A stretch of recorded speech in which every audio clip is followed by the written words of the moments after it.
Hello दोस्तों, welcome back to my channel. हमारा topic चल रहा है सामाजिक प्रक्रियाएं, सहयोगी सहगामी। इसके अंतर्गत आज हम व्यवस्थापन यानी समायोजन के बारे में जानेंगे। देखिए, व्यवस्थापन या समायोजन भी सहयोग की प्रक्रिया ही है। ये संघर्ष से सहयोग की ओर बढ़ने का पहला चरण है। जब भी दो विरोधी पक्ष प्रतिस्पर्धा या संघर्ष समाप्त करके सहयोग करना चाहते हैं, तो पहले वे एक दूसरे से व्यवस्थापन स्थापित करते हैं। व्यक्ति या समूह निरंतर प्रतिस्पर्धा या संघर्ष नहीं कर सकते। प्रतिस्पर्धा और संघर्ष की स्थिति को टालने के लिए जो समझौता किया जाता है, उसे ही व्यवस्थापन कहते हैं। व्यवस्थापन हो जाने का ये तात्पर्य नहीं है कि व्यवस्थापन करने वाले आगे कभी संघर्ष नहीं करेंगे या फिर प्रतिस्पर्धा नहीं करेंगे और वे सदैव सहयोग की ओर ही बढ़ेंगे। ऐसा नहीं होता है। व्यवस्थापन में संघर्ष के बीच मौजूद रहते हैं। इस प्रकार व्यवस्थापन संघर्ष को कुछ समय के लिए टालने की एकमात्र स्थिति है। इसलिए ही समाजशास्त्री जोसन ने लिखा है कि एक अर्थ में व्यवस्थापन और सहमत रहने के लिए समझौता कहा जा सकता है। देखिए, व्यवस्थापन का उद्देश्य नकारात्मक नहीं होता है, बल्कि यह इस बात का सूचक है कि संघर्षकारी समूह अब शांति से रहना चाहते हैं। व्यवस्थापन संघर्षकारी समूहों में संतुलन कायम करने की एक व्यवस्था भी है।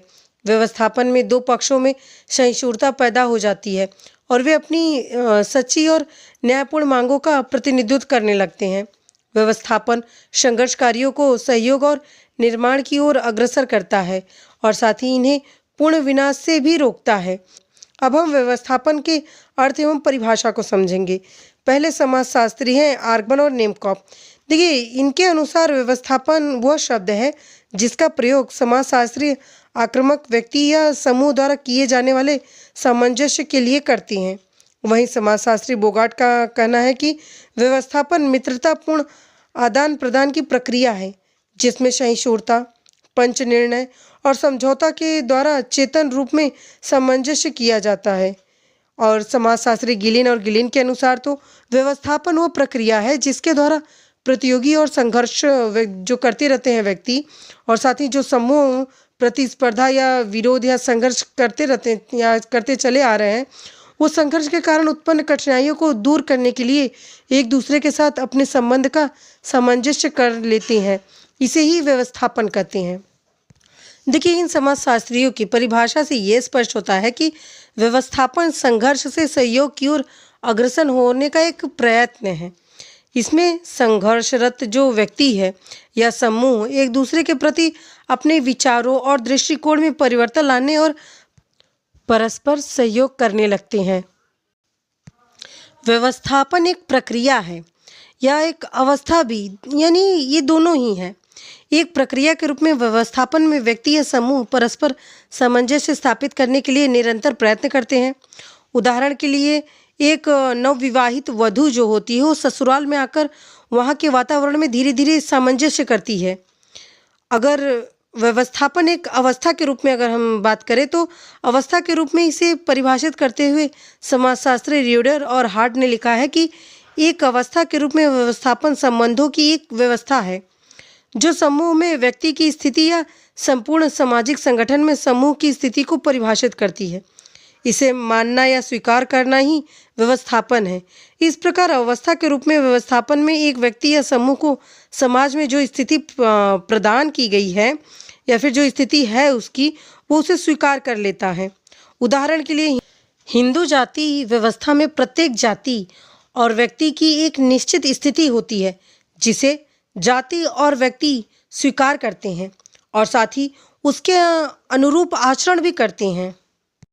अब हम व्यवस्थापन की प्रकृति के बारे में बात करेंगे। देखिए, व्यवस्थापन की परिभाषा के अनुसार, जैसे सभी समाजशास्त्रियों ने अपने अपने अनुसार अलग अलग परिभाषा को दिया, उसी तरह से व्यवस्थापन की प्रकृति भी है।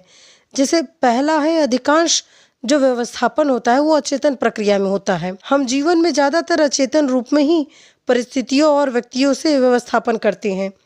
दूसरा है निरंतरता। व्यवस्थापन की जो प्रक्रिया है वो निरंतर चलती रहती है। दूसरा है सार्वभौमिक। देखिए, सार्वभौमिक क्या है कि यह प्रक्रिया धार्मिक या आर्थिक या फिर राजनीतिक, सामाजिक या सभी क्षेत्रों में देखी जा सकती है। ये एक सार्वभौमिक प्रक्रिया है, यानी कोई भी ऐसा क्षेत्र नहीं है जहाँ पे व्यवस्थापन की प्रक्रिया न देखने को मिले। चौथा है प्रेम और घृणा का मिश्रण। देखिए, व्यवस्थापन में प्रेम और घृणा का मिश्रण पाया जाता है। जब व्यवस्थापन करने वाले व्यक्ति और समूह अपनी पुरानी बातों को याद करते हैं तो एक दूसरे के प्रति उनमें घृणा पैदा होती है, लेकिन वर्तमान में वे सहयोग चाहते हैं या फिर हम कह सकते हैं कि प्रेम का प्रदर्शन भी करते हैं वो। तो इस तरह से व्यवस्थापन की जो प्रकृति है वो प्रेम और घृणा के मिश्रण का है। व्यवस्थापन की पांचवी प्रकृति है संघर्ष का परिणाम। देखिए, व्यवस्थापन संघर्ष का परिणाम है, क्योंकि कोई भी संघर्षकारी पक्ष अधिक समय तक संघर्ष नहीं कर सकता। उसे सामंजस्य और आवश्यकता अनुसार सहयोग करना होता है। इसीलिए व्यवस्थापन को सहयोग की ओर बढ़ने का प्रथम चरण कहा गया है। अब हम व्यवस्थापन के प्रकार को जानेंगे जो समाजशास्त्री गिलिन और गिलिन ने दिया है। देखिए, गिलिन और गिलिन ने व्यवस्थापन के दो प्रकारों का उल्लेख किया है। एक तो समन्वयात्मक व्यवस्थापन, दूसरा है अधिष्ठपदीय या फिर हम कह सकते हैं अधीनस्थीय व्यवस्थापन। समन्वयात्मक जो व्यवस्थापन है ये समान पक्षों के बीच होता है। दो समान शक्ति वाले व्यक्ति, समूह या राष्ट्र संघ को टालने के लिए, यानी कि कोई भी समान व्यक्ति है उनमें कोई संघर्ष हो रहा है, चाहे समान राष्ट्र हो या समूह हो, तो उनको टालने के लिए जो समझौता करते हैं उसे समन्वयात्मक व्यवस्थापन कहते हैं। इस प्रकार के व्यवस्थापन में दो पक्ष परस्पर लेन देन करते हैं। इस प्रकार का व्यवस्थापन परिवार के सदस्यों, दो व्यापारियों या दो राष्ट्रों के बीच देखा जा सकता है। और जो दूसरा प्रकार है अधिष्ठापतीय या फिर अधीनस्थीय व्यवस्थापन, इसमें क्या होता है कि यह व्यवस्थापन उन पक्षों के बीच होता है जिसमें एक पक्ष शक्तिशाली है, दूसरा कमजोर है। उदाहरण के लिए, युद्ध में शक्तिशाली राष्ट्र की विजय होने के बाद वह हारे हुए राष्ट्र पर अपने शर्तें थोपता है और हारे हुए राष्ट्र को मजबूरन उन्हें मानना पड़ता है, नहीं तो उनको नष्ट कर दिया जाएगा या फिर उन्हें डराया धमकाया जाएगा। व्यवस्थापन में कमजोर पक्ष अपनी स्थिति मजबूत करने का प्रयत्न करता है जिससे कि भविष्य में वो शक्ति परीक्षण कर सके। अब हम व्यवस्थापन की पद्धतियों को जानेंगे जो कि समाजशास्त्री गिलिन और गिलिन ने ही दिया है, जिसमें पहला पद्धति है बल, यानी बल के प्रयोग मानसिक और शारीरिक दोनों प्रकार से हो सकते हैं इसके अंतर्गत। इस तरह से हम ये कह सकते हैं कि शक्तिशाली पक्ष कहीं कमज़ोर को नष्ट न कर दे या फिर वो शक्तिशाली की इच्छा और शर्तों के अनुसार जो कार्य करने लगते हैं, तो ये कहीं ना कहीं बल का प्रयोग हो रहा है। तो व्यवस्थापन की दूसरी पद्धति है समझौता।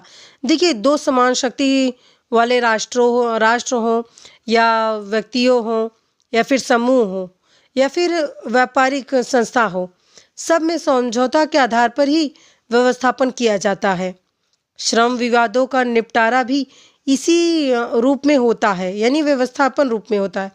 यह व्यवस्थापन का स्वस्थ और एक सर्वोत्तम रूप है।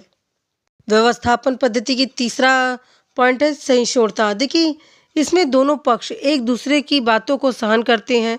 इसमें कोई भी पक्ष एक दूसरे को न तो अपने व्यवहार को बदलने को कहता है और न ही स्वीकार करने को कहता है। इसमें दोनों पक्ष स्वयं ही अपने व्यवहार में परिवर्तन लाकर स्थिति में सामंजस्य करने का प्रयत्न करते हैं। जैसे कि भारत में अलग अलग धर्मों के प्रति धार्मिक सहिष्णुता व्यवस्थापन का एक उत्तम उदाहरण है। चौथा पॉइंट है स्थिति परिवर्तन। देखिए, इस शब्द का प्रयोग सामान्यतः एक व्यक्ति द्वारा अपनी निजी संस्कृति के स्थान पर दूसरी संस्कृति को अपनाने के लिए किया जाता है। जैसे कि एक हिंदू द्वारा मुसलमान या ईसाई बन जाना स्थिति परिवर्तन ही है। इसी प्रकार से राजनीतिक दल में भी स्थिति परिवर्तन देखने को मिलता है। पांचवा पॉइंट है निर्मलीकरण या शोधन। देखिए, इसके अंतर्गत व्यक्ति या समूह पुराने स्वीकृत कार्यों के स्थान पर नवीन कार्यों को प्रस्तुत करते हैं जिससे विरोधी पक्ष स्वीकृति दे देते हैं। इस प्रकार ये पुरानी बातों में संशोधन करता है। इसमें पुराने मूल्यों के स्थान पर नए मूल्यों की स्थापना की जाती है। इसे निर्मलीकरण या शोधन हो जाता है। तो इस तरह से व्यवस्थापन की एक अच्छी पद्धति है ये। वही छठा पॉइंट है युक्तिकरण। देखिए, युक्ति में व्यक्ति बाहरी परिस्थितियों से तर्क के आधार पर सामंजस्य करता है। इसमें व्यक्ति अपनी मनोवृत्ति या व्यवहार का समर्थन करता है। वह सोचता है कि उन परिस्थितियों में ऐसा करना ही उचित होगा। उदाहरण के लिए, एक व्यक्ति संघर्ष में हारने के बाद जीतने वाले पक्ष की बात मानता है, तो उस दौरान वो देखता है कि शक्ति और साधनों के अभाव में उसे हारना ही था और हारने के बाद दूसरे पक्ष की बात मानने के अलावा उसके पास कोई अन्य चारा नहीं है। 7वां पॉइंट दिया है पंच निर्णय। देखिए, पंच निर्णय भी व्यवस्थापन की एक विधि है। इसमें दोनों पक्षों के बीच एक मध्यस्थ या पंच होता है जो इसमें समझौता कराता है। तब दोनों पक्ष परस्पर मिलकर प्रत्यक्ष रूप से समझौता करने में सफल हो पाते हैं। अब हम व्यवस्थापन के परिणाम को समझेंगे। देखिए, जिसमें पहला पॉइंट है संघर्ष एवं प्रतिस्पर्धा पर नियंत्रण। देखिए, व्यवस्थापन प्रतिस्पर्धा, प्रतिरोधक एवं संघर्ष जैसे विघटनकारी जो प्रक्रियाएं होती हैं समाज पर, इसे नियंत्रण रखता है।